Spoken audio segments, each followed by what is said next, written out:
Pero hindi ko pa inaasahan imbes na harapin at pakisamahan ay sinabihan ako ni Papi na ihatid na si Mia pauwi. Sa sabi niya ako noon kay Mia ay halos hindi na ako tumigil sa kakainin ng pasensya. Buti na lamang at hindi siya nagalit at iniintindi na lamang niya ang mga nangyari, Papa Dudu.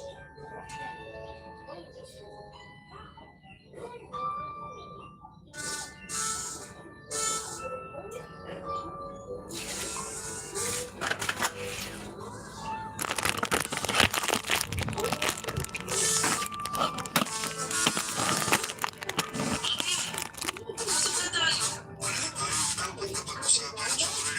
Mapapahinga na ako. Kailangan mo ba talagang gawin yun? Kung hindi niyo gusto si Mia para sa akin, maiintindihan ko naman po yun eh. Pero kung pinauwi niyo siya at hindi man lang hinarap ng maayos, bakit naman? Masisisi mo ba ako? Di minsan nga, wala kang pinunit sa akin na may nagugustuhan ka na palang babae.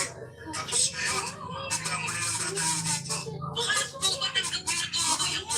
Oo, tanggap kita kahit ano ka pa. Pero sana, sinasabi mo sa akin na may balak ka na palang ligawan bago ka man lang magdala ng bahay. Ano ba sasabihin? Ipakala ko nga sanang surprise sa akin kayo. Kala ko kasi matutuwa kayo magkaka-girlfriend na ako. Hindi naman pala. Sa tingin mo ba, itatanong ko ang kaligayahan mo? Ako naman. Wala naman po akong sinasabing ganyan. Ang pinupunto ko lang, parang hindi niyo kaya maging masaya para sa akin. Kaya ko, anak. Eh ano po yun, Paps? Bakit pinahiya niyo ako kay Bea? Pasensya ka na, anak. Hindi naman sa hindi ko gusto si Pia para sa'yo. Nalulungkot lang ako kasi makakapag-isip tayo na magsama. Pero anak, baka bigla ka magbago. Parang hindi ko na kaya mabuhay na mag-isa na anak. Gusto ko yun na pagsisindihan pa rin kita. Papi, magkaka-girlfriend pa lang po ako. Hindi pa ako mag-aasawa. At saka wala po naman kami makikasal kung sakali. Pero kahit na magmahalan pa kami ni Mia, hindi naman po ako magwawala. Sulit tayo, di ba, Papi? Pasensya ka na talaga, anak. Pinangunahan ka pa naman ng tatay mo. Ay, sa susunod kasi, Papi, pag-usapan muna natin para nagkakaintindihan tayo. Ang hirap kasi mo ganito. Hindi ko alam kung anong iniisip mo, kung anong nararamdaman mo. Kung mahalaga sa akin si Mia, basta alam ko na, Papi. Kaya tuwing may sasabihin ka, pakikinggan kita. Usapan mo natin. Ikaw naman pinagmuna na meron lang sa akin. Oo na, sige na. Sa susunod, magsasabi na ako sa'yo. Pero, nahihingin mo sana ako mabuti. Ano yun, Papi? Pwede ba ako dalhin mo ulit dito sa Pia? Para makahingi man lang sana ako sa kanya ng pasensya. Nakausap ko na siya. Ayos na sa kanya yung nangyari, kaya pwede kong isipin niya. Pero mas maganda pa rin kung masasabi ko na maharapan, anak. Huwag kayong mag-alala. Isasama ko ulit siya rito. Pero baka sa susunod na linggo na lang. Busy na siya sa trabaho eh. Ayos lang naman, anak. Ay, ano ba itong nagawa ko? Sana naman hindi mo sulitan ang nililigawan mo kapag nagkita kami ulit. Hindi ko ba si Mia? Wala akong ibang unawa niya, kaya hindi niya dadamdamin yung nangyari.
Aling Melan.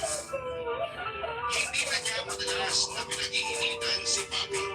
Pero may pinagkaroon siya sa akin tungkol kay Pia.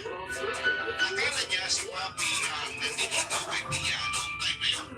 Sinagyan ko lamang kung ano ang alam niya. Ang kaso'y mas lalo yata siyang naiiya sa tatay ko. Hanggang sa may nakapagkwento sa akin na madalas palang pinapansin ni Aling Melay si Papi. Madalas kasama ni Aling Melay sa binturahan ang nagsabi sa akin na inamit daw niya na may gusto siya sa tatay ko nung medyo nakainom siya. Aba, wala naman ako noon dahil alam ko namang hindi siya gusto ni Papi. Wala akong magustuhan nila ang isa't isa. Papadudod.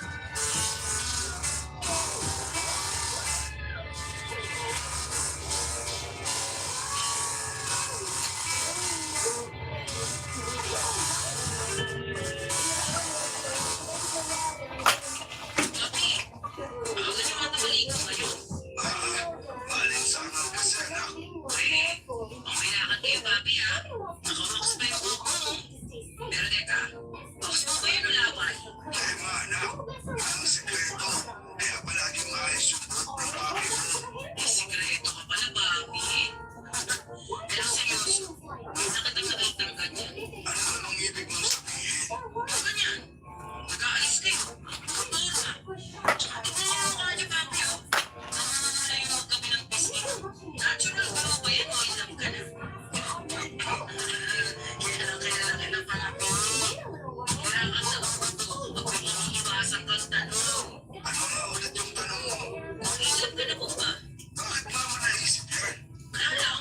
Marami lang akong napapansin sa'yo, Papi. At kung ilang ka nga, anong kaso sa akin yun? Niyasan ko ba eh. Huwag ko lang na lang yung asin. Nandiyan lang naman si Aling Melay. Asin ng mukha niyo. Papi, bakit ba na yan, ha? Anong iba? Kinikilala pa lang naman namin yung isa't isa. Ha? Ano ka nakikilala? Ano yung tinutukoy ko, Papi? Akala ko naman kung ano na. Wala naman tumutukoy na. May kumakalam sa lalo mo. Sinabi ka kanina, Papi. Si Aling Melay? Siya ba yung dahilan kaya ka nagpapapogi ng ganyan? Kinikilala pa lang naman namin yung isa't isa, anak. Kinikilala? Isa dami ng paninira niya sa iyo. Baka nga kabisado niya na yung pagkatao niya, Papi. Oo. Sa dinami na kami ng unang babae sa mundo. Yung tao ba na talagang wagas kung mag-insulto yung napili niya? Papi naman. Ikaw ang kini ate. Nagsabi na sa akin si Melay. Joy, ikaw man tibuy-buyaan na. Arji kini ate, imbaga ko. Naniwala kayo ba na sa babae niyo? Eh, baka nga bumiyatitin man lang kayo. Ingka ito kini ate, At saka, dito sa buwan, malabo Joy. ang gustuhan. Bigyan mo naman ang pagkakataon si Melay.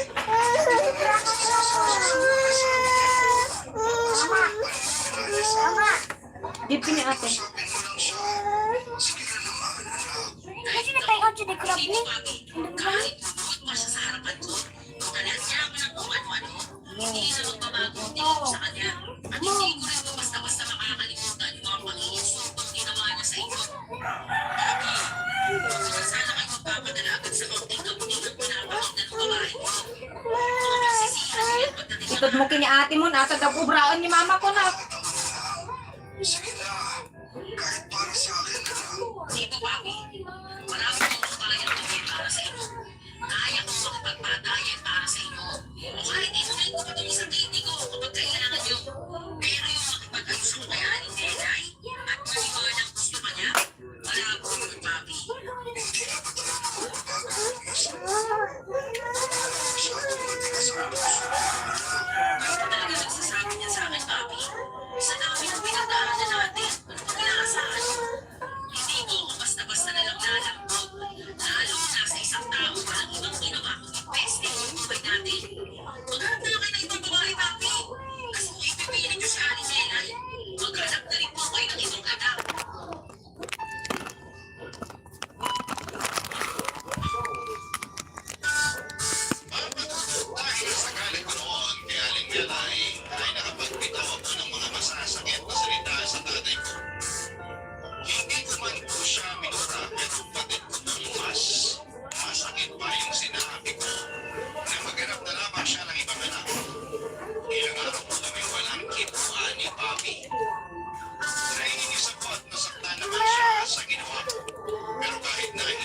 Ang gaming gibuy-buyaan naman pala. Tadar aramidak. Inihanda ang mga gamit ko tuwing papasok sa trabaho. Ang naghihintay pa lang noon ay hindi na niya ako iniisip.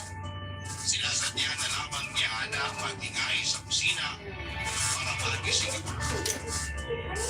Nagpapuyuan ng isang linggo at yun na ang pinakamahabang panahon na hindi kami nag-usap ng tatay ko. Hindi na po siya nakikipagkita kay Aling Melay at napansin ko rin na hindi siya lumalabas ng bahay. Ilang araw ng sarado pagkutita niya. Noon ako hindi na Ada ti di kutsilyo ante?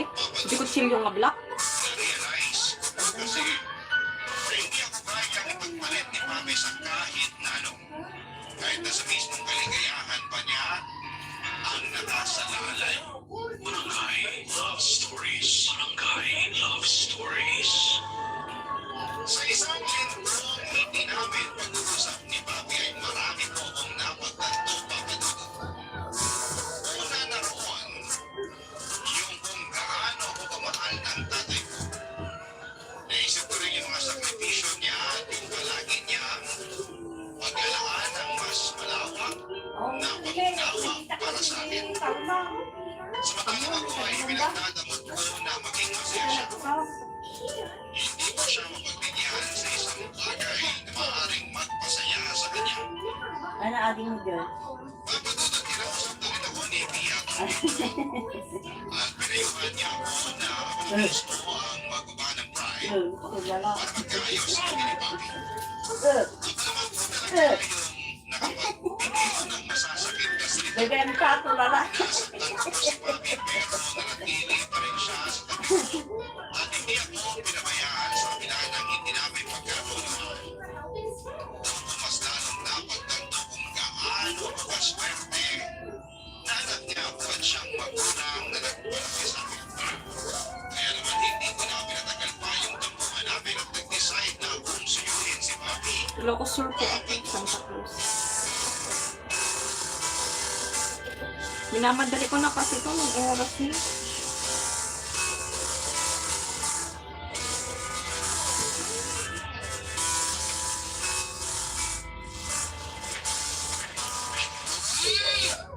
Papi ah. Maupo ka na dyan. Malapit na po ito. Pero totoo talaga, Papi. Paano naging ito mo? Masarap ito mo, Papi. Naman ako. Mas gusto kong palagi ka araw-araw kaysa sa hindi tayo nag-uusap. Papi, sorry no. Sorry sa mga nasabi ko. Alam ko naman na nasaktan kita kasi gusto ko talaga ako kaya Naman at alam ko yan. Masakit anak. Hindi ko naisip na sa iba mismo magagalit ang mga salitang yun. Yung sinabi ko maghanap na lang ako ng ibang anak. Hindi ko gagawin yun. Kahit ano pa yung kapalit. Pinili kita at sabay kita 30 taon na magkasama tayo. Ikaw pa rin yung pipiliin ko. Kasi anak kita. Wala na akong pakialam kung hindi na ako magkakaroon ng pagkakataon na maging masaya ulit dahil sa isang babae. Sige pa, ako na lang. Wait lang ah. Yun lang ang gusto ko, anak.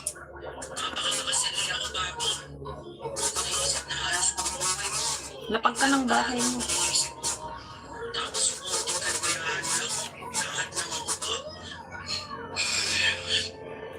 Sige, ano na yun? Tapos na rin naman. Huwag ka na umiyak. Di bagay sa'yo. Namiss kita, anak. Gusto kita, Papi.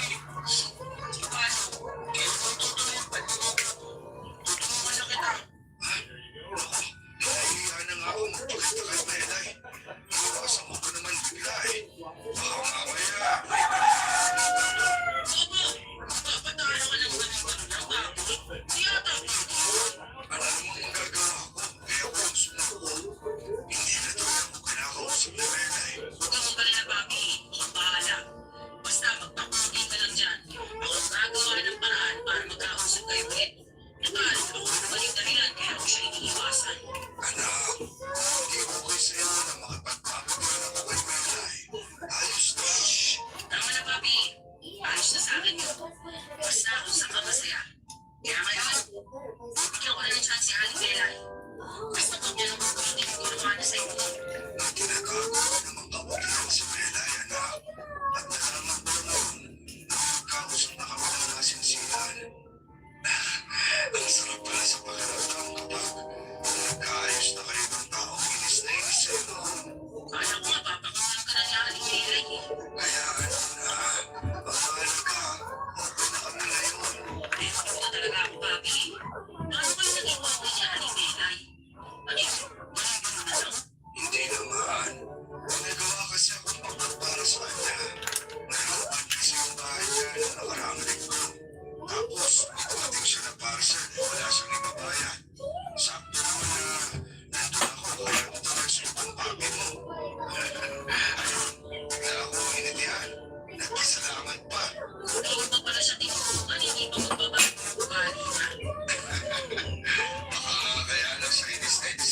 bumatak sa bangko ko para sa tatay ko pero wala na akong maging maayos.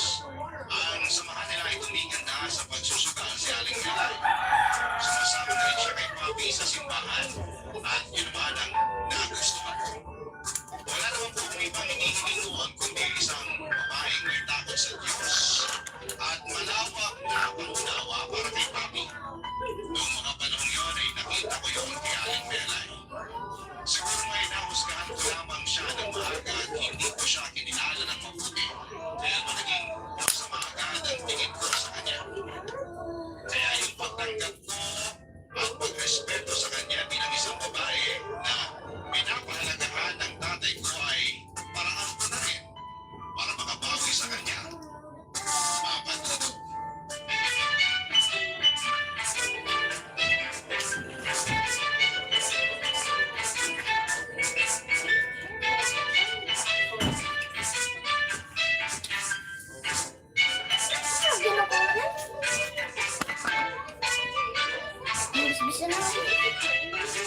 Papi, hindi ka pa kumakain.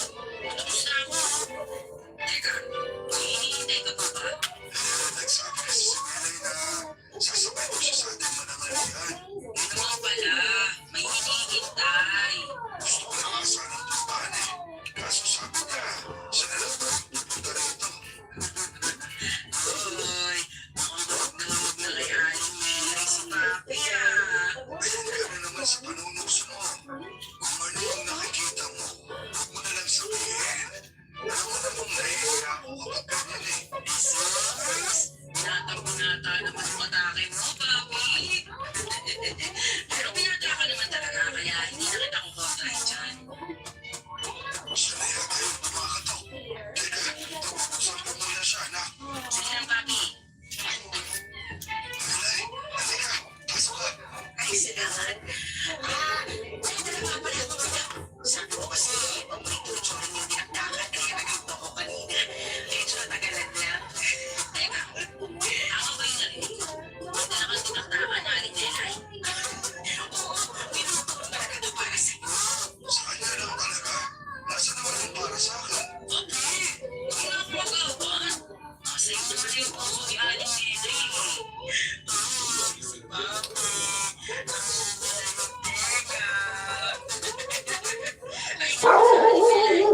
Nakita niyo na po ba kung paano kayo si Papi?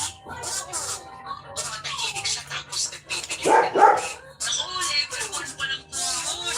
Tumatanong-tanong talaga yan si Papi kapag hinakilig na. Ay naku, pagka nagpapapaniwala dyan sa anak ko, malaki niya akong pinipintripan. Diba, sabi ko na akong kumain. Nauna na kasi si Joren. Kaya ako ba si Papi? Lalo na, pag may talagang si Aling Melay, syempre titikman ko muna yan. Para sa'yo talaga to. Sige niyo, Papi, mo. Sa susunod na lang siya kasi kulay dapat rin pinakain niya. Ipagluto mo na lang siya. Mahal naman, Papi. Dati ikaw naging palagi na paluto. Ngayon, ikaw ngayon ang pinapaluto. Isang tiston, John. Tumigil ka nga, Joren. Kumain ka na lang dyan. Buhayin mo yung bibig mo para di ka na makapagsalita. Hindi ba kayo araw-araw? Ako, Aling Melay. Love language ni Papi kung awalin ako. Kaya kapag inaway ka niya, love na Aling Melay. Patay na patay sa'yo si Papi. Sus, Maria Joseph, kung ano-ano lang pinagsasasabi mo dyan. Kaya mo na. Nakakatawa na lang kayo tutungan ako. Tsaka, marami pa kasi ako gusto malaman tungkol sa'yo. Naku, sa akin ka na lang magtanong. Baka kung ano pang ikwento sa'yo ng anak ko. Sige na, Papi. Para magkaroon kayo ng kwenta, alis na muna ako. Bibig kasi kami ni Tia eh. Huwag magpapagabi. Enjoy! Enjoy din kayo, Papi. Hindi ka kumakain ng ganito? Watch na ako ah. Ah? Tinatawa na talaga yung anak ko. Ano Mart, ulam mo? Siguro kami. Tuloy na po noon yung magandang samahan ng Papi at Aling Melay. Hanggang sa tuloy na nga po silang nagsama sa isang buwan. Pero si Aling Melay, hindi na po sanay na tawagin siyang tita ko. Ang kaman ibang lang datoy. Kaya Aling Melay pa rin ang tawag ko sa kanya. Wala naman problema sa kanya yun. Pero kung sa ng ibang laman ah. Si Aling Meta ay bilang parte ng pamilya namin. Noong una kasi nakita lahat ng mga magagandang ugali niya na sobrang nagustuhan ni Papi sa kanya. Naging magkakaroon na sa pagkulit ni Papi dahil marami nakilala si Aling Meta. Yung passion at Hindi, ba't yung data? ang kunti-kunting nadagdagan ng customers. Hindi lang sa pagbubukid, kundi pati na rin sa pag-repair ng mga sirapel. Kung naman po sa nanay ko ay wala pa rin pong balita tungkol sa kanya at wala na rin naman po kung alam na kilalanin ko siya. Kung nasaan man siya ngayon, sana'y naiingitan niya ng tawad yung pangiiwan niya sa amin ni Papi para sa isang makasaraling dahilan. Pero masasabi ko po ngayon na hindi na ako galit sa kanya. Parang pinatawad ko na lamang po yung nanay ko kahit na hindi ko pa siya nakikita ng personal o nakakausap. Sapat na po kasi sa akin yung pagmamahal at atensyon mula sa tatay ko. At natagdagan ko yun noong naging parte na rin ang pamilya namin sa nanay. Tungkol naman po sa amin niya, matutuloy po ang relasyon namin at masaya ako sa kanya. Hanggang dito na lamang po ang aking kwento, Papa Dudut. Maraming salamat po sa pagbabahagi ng aking kwento. At sa pagkakataon naman po na ibinigay ng Barangay LS para papakinggan ko ito Alam man dyan dito sila. sa inyong programa. Patuloy kayo and God bless sa inyong lahat. Ang inyong forever kapuso at barangay. Barangay Love Stories.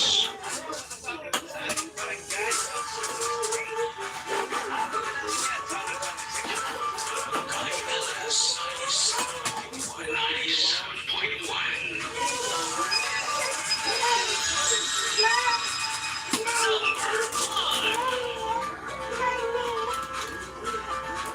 Chicken ni Papa, yung chicken ni Papa.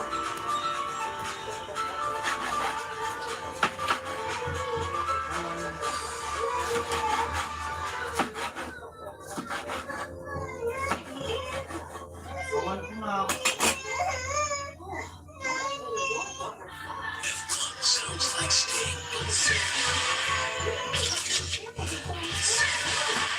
Texting energy drink pH and tell us where.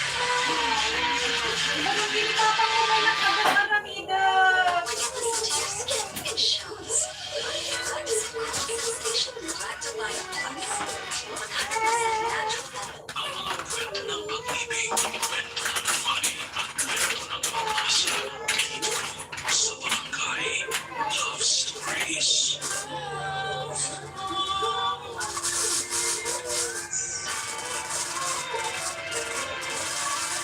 Kahit matatanda ay merong matututunan sa mga mas bata.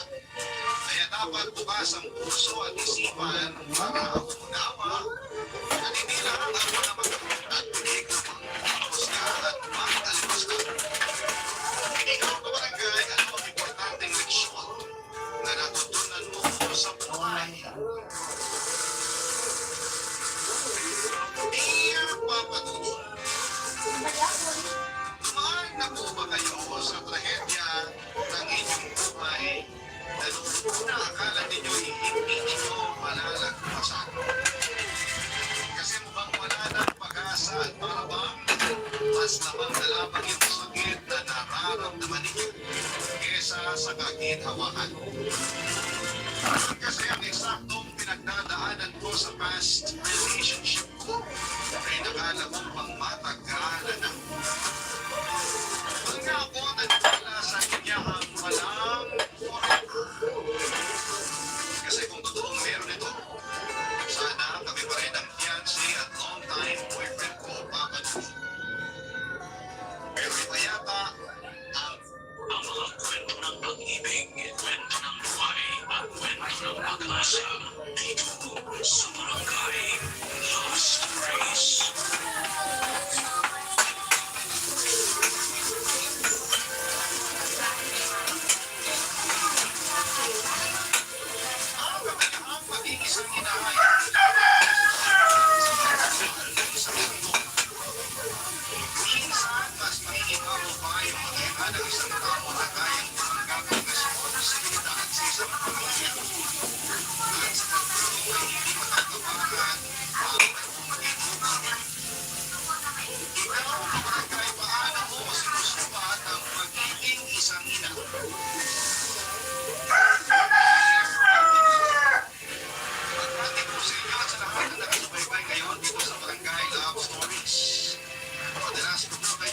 mapapakinggan sa Facebook page ninyo sa Barangay LS at syempre sa radyo.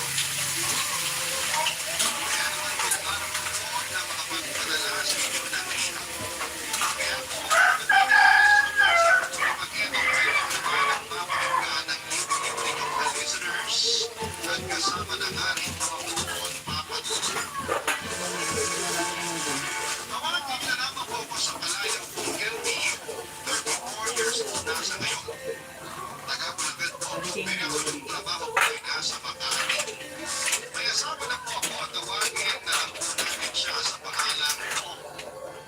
Masasabi ko po na hindi naging pala siya, pero wala naman akong magawa dahil kailangan ko rin pumayot para sa pamilya ko. Lahat naman ng mag-asawa ay may kanya-kanyang problema na kinakaharap. Kagandahan lang noon sa sitwasyon namin ay halos sabay yung oras na Pwede nga kayo mo. mag-asawa kaya sabay kami umaalis sa pagdating sa oras na pinilalaan para sa isa't isa. Umaga ako nagmamaneho ng coaching na ipundar namin dalawa at sa hapon naman ay si Tom kapag pauwi na kami. Bago yung relasyon namin, office mates po na kami noon at sabay din umuwi ng Bulacan. Magkakaibigan ang tulinga namin ni Tom noon kaya hindi ko naisip na magkakagusto siya sa akin. Umamin siya tungkol sa nararamdaman niya ay parang may naabuksan niya noon sa pagkatao. Kung dati hindi naman ako na-attract sa kanya ay bigla ko na lamang nakita. Ay sabihin na nakakita siya papalos. Nagsimula niya rin ako kinikil sa mga ginagawa niya ng panahon na yun. Noong ko na rin po na-realize na mahalaga na siya sa akin at mahal ko na rin siya.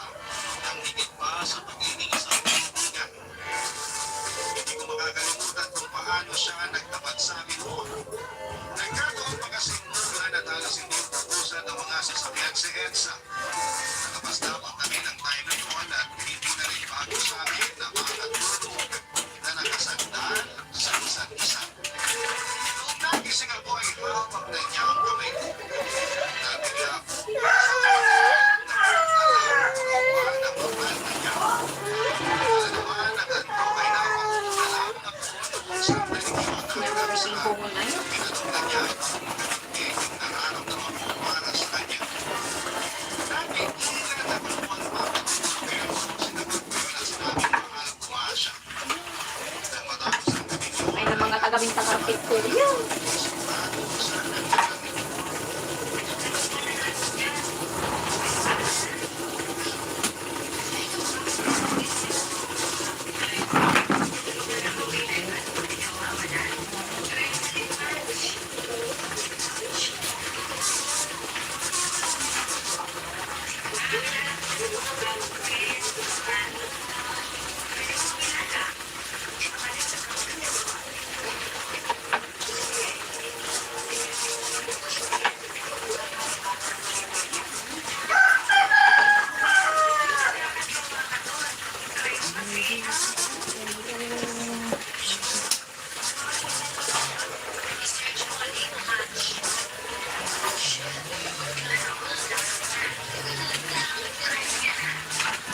pinabukal sa puso at may pangako na magbabago. Tungo sa ikabubuti ng ating sarili. Ikaw kabarangay, nakapagbalik loob ka na ba sa mga tao na nagawan mo ng kasalanan?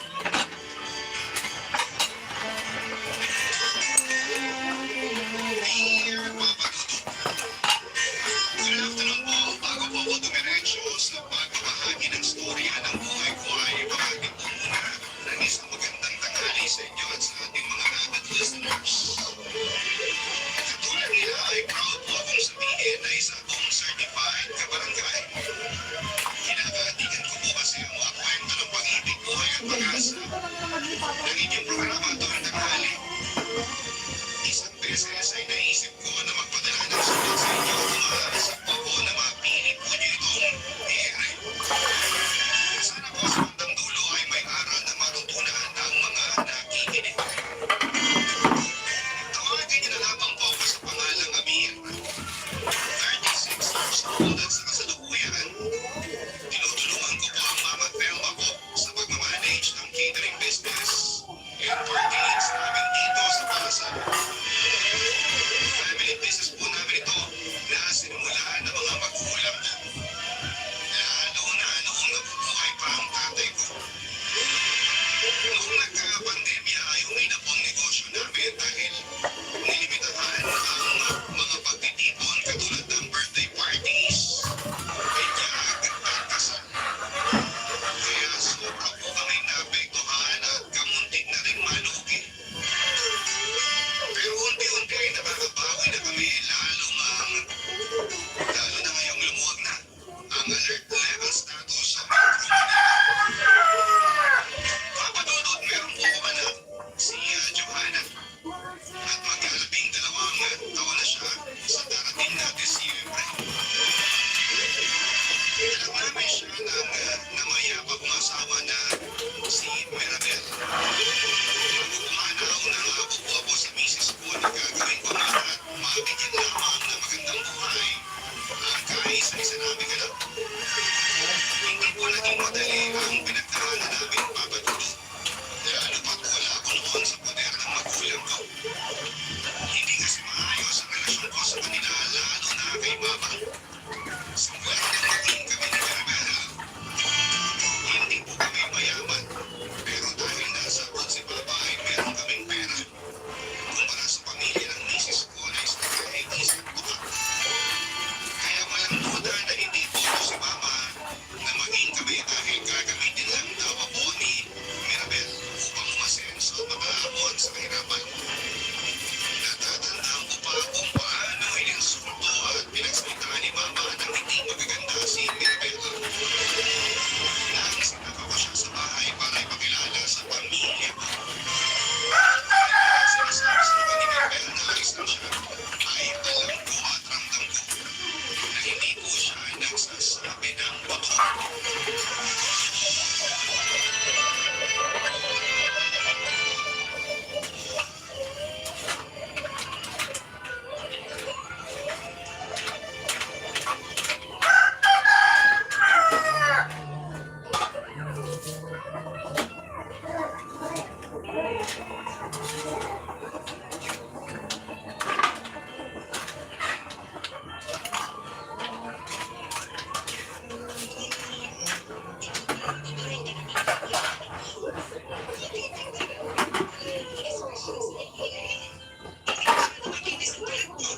Hindi ka rin mabuti.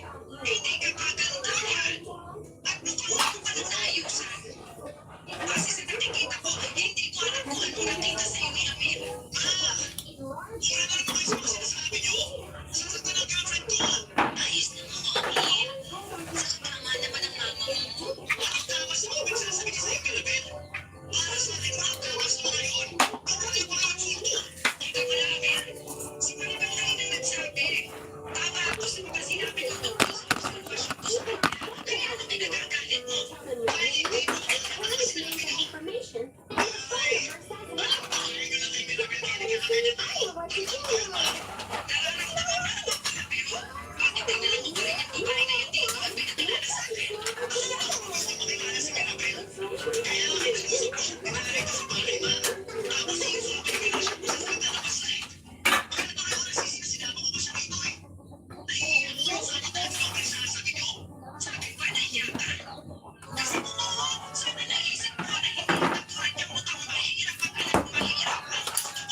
ipilay yung ano ko, nawaran? Ipilay. Gusto ko makilala si Mirabel. At ngayon na nakita ko na siya. Ayoko siya para sa'yo. Yan ay sobrang yan. Napakaunti na niyo. Kumpara sa mga Hindi, hindi kasi maliwanag na mga kaibigan sa namin. pinag- Walang pinagpagtong babae ka. Wala pa yan sa kaningingan na mga yun. Yung kanyang mukha. Makan. Hindi pwede ipinag Makan.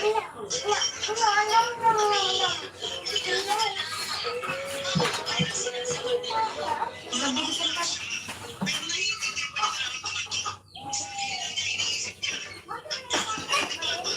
Yeah?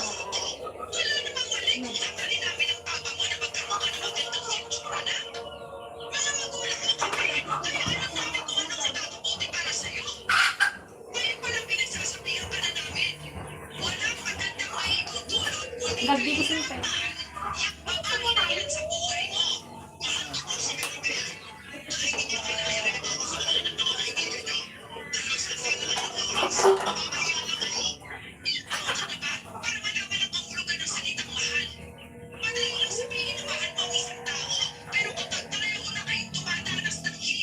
Sinisiguro ko sa'yo, ayawan niyo rin ang isa't isa.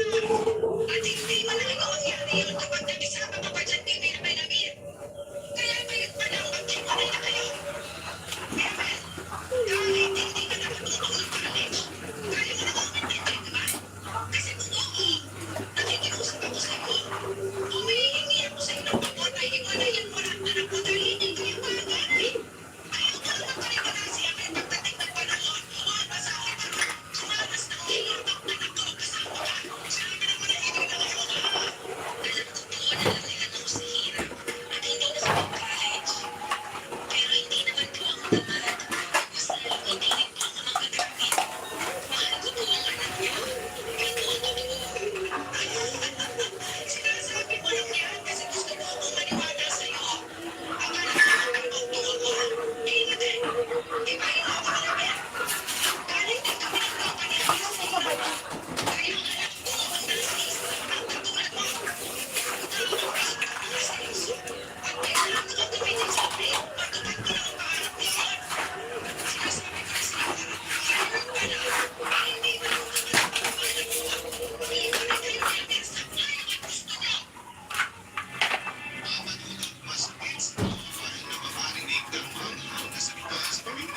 Ano na rin hindi ko?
Baboy.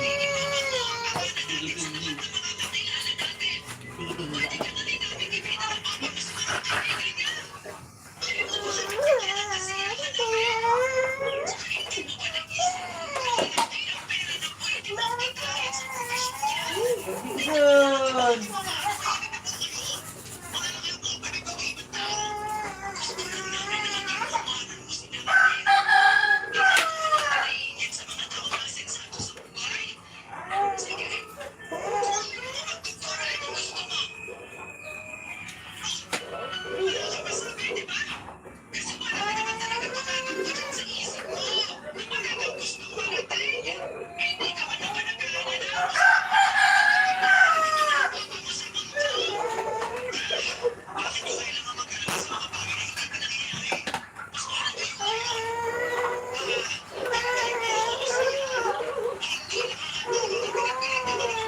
Give, sino pa po?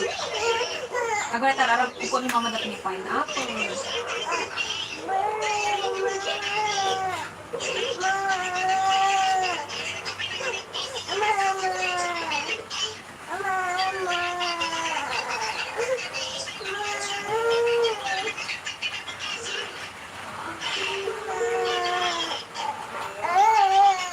Maganda rin si Joy.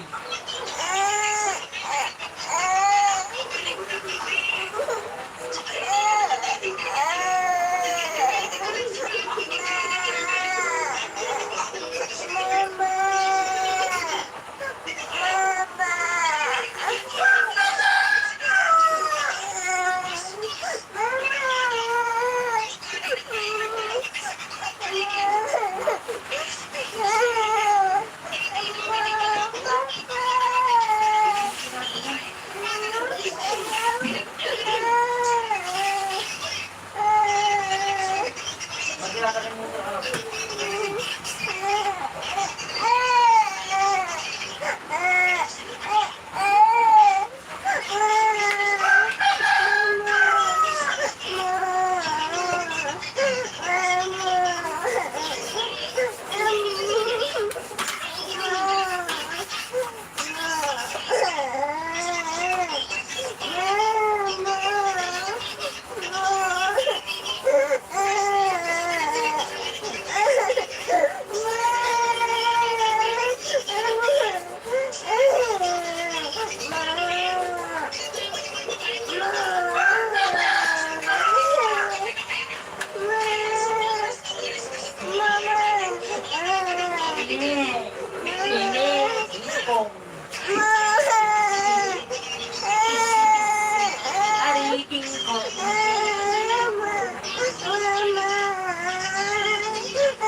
Madi, urog ka rin niyo.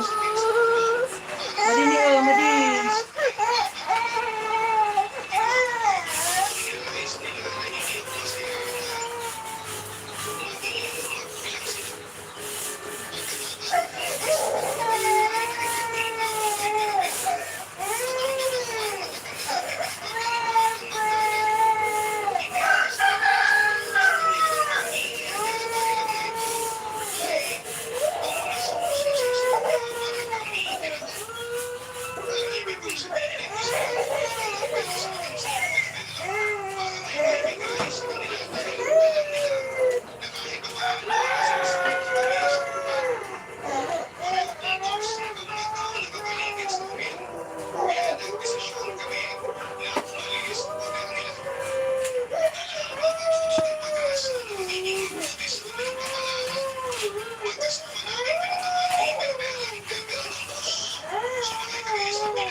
Hindi gusto ko na.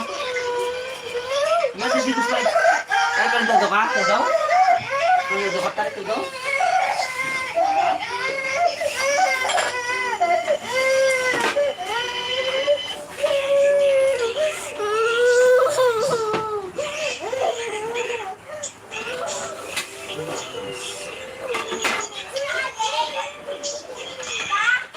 Saan?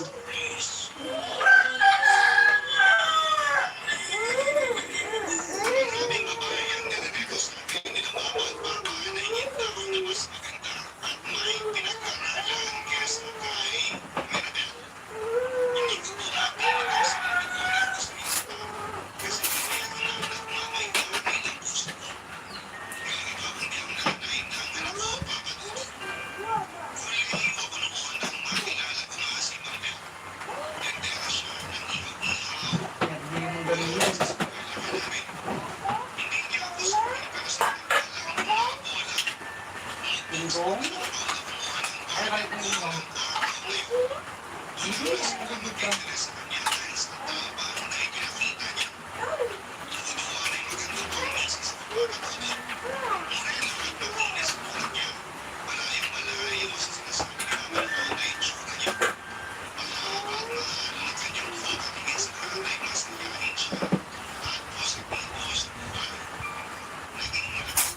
Madala ko matibasit na practice ko.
Kajay.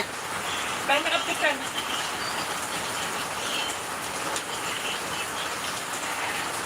Hindi ko na.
Ryan.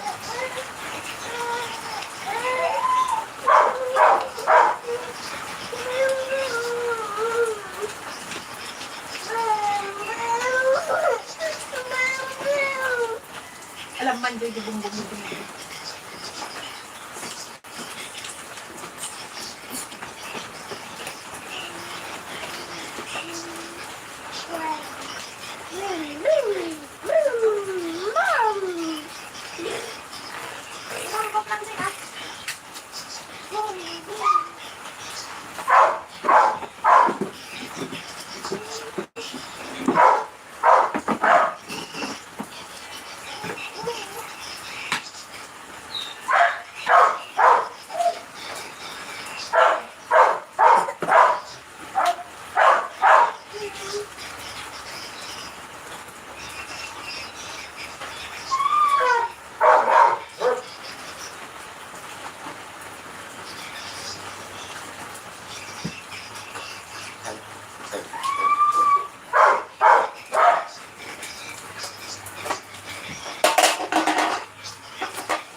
Mama, di ka nag-gusto.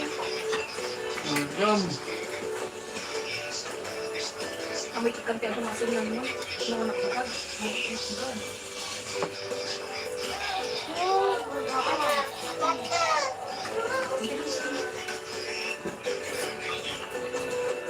Ang hindi lagi sa book din ni anak ka. Ito mo bikin mo. Karga ka. Ano ba mga ganun? Kadagid Kita ang itabali siya. Madagid dito sa samot lang. Kapalit ba?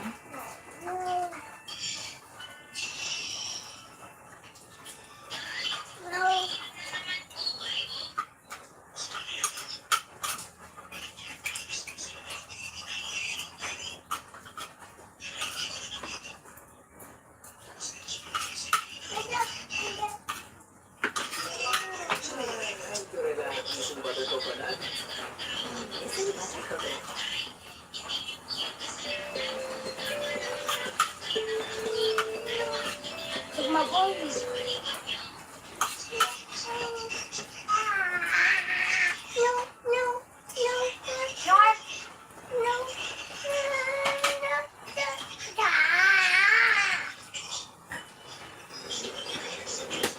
Dapat video lang mo.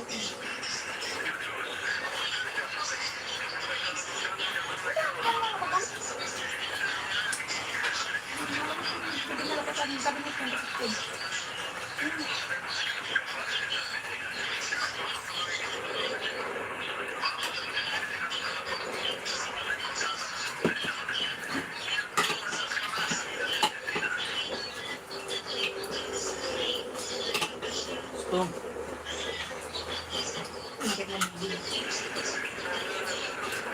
Ano?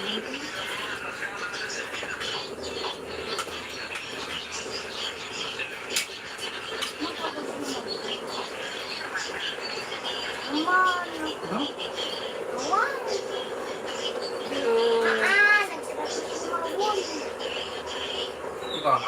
Ang bagta. Parang sa kapal.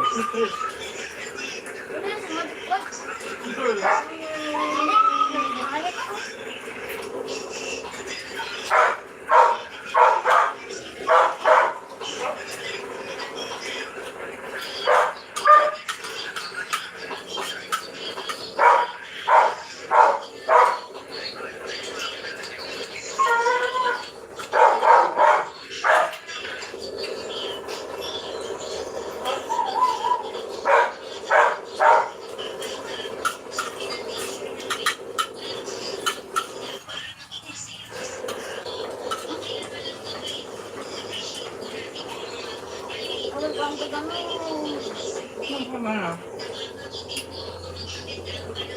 No.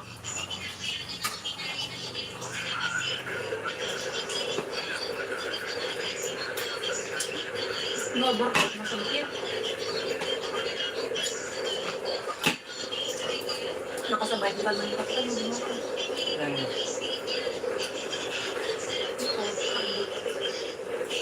Mama, ang parang doon po, parang nag-green nga. Hindi ko siya kaya nagtago ako. Hindi ako nagpalagan nakita ko siya.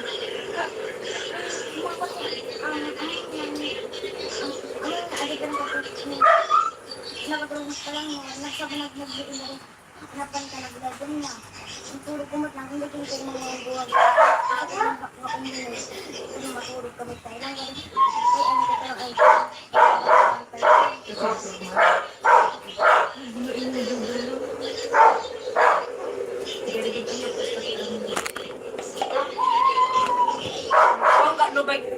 Kaya naman sa tibay ng YouTube. Ano? August 21 to 10. Bayadong! Tapos, Mamata. inawat ka rin ng tao sa tan. Mamata. Umulutan ang. Walang regla.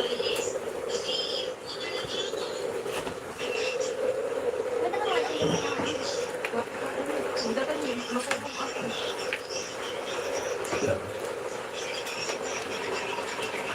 May balbalin ako mga Ikaw kalabak at makanong tuman na rabiin. din.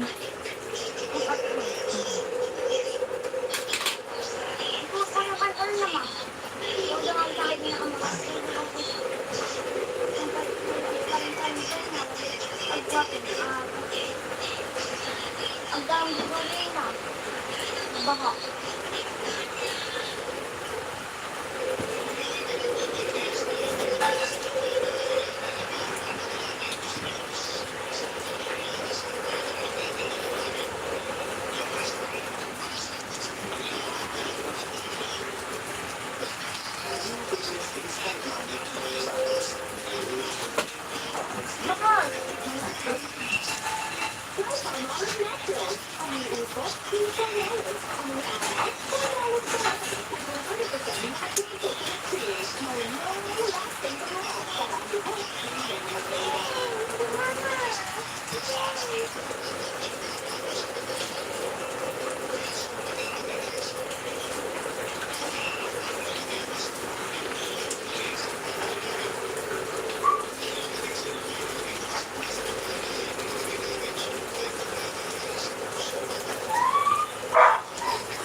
Tagtag.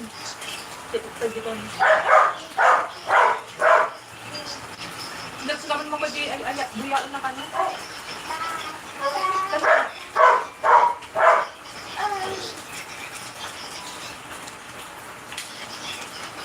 So be beautiful. Apa nih? Ketemu? Yuk. Apa nih?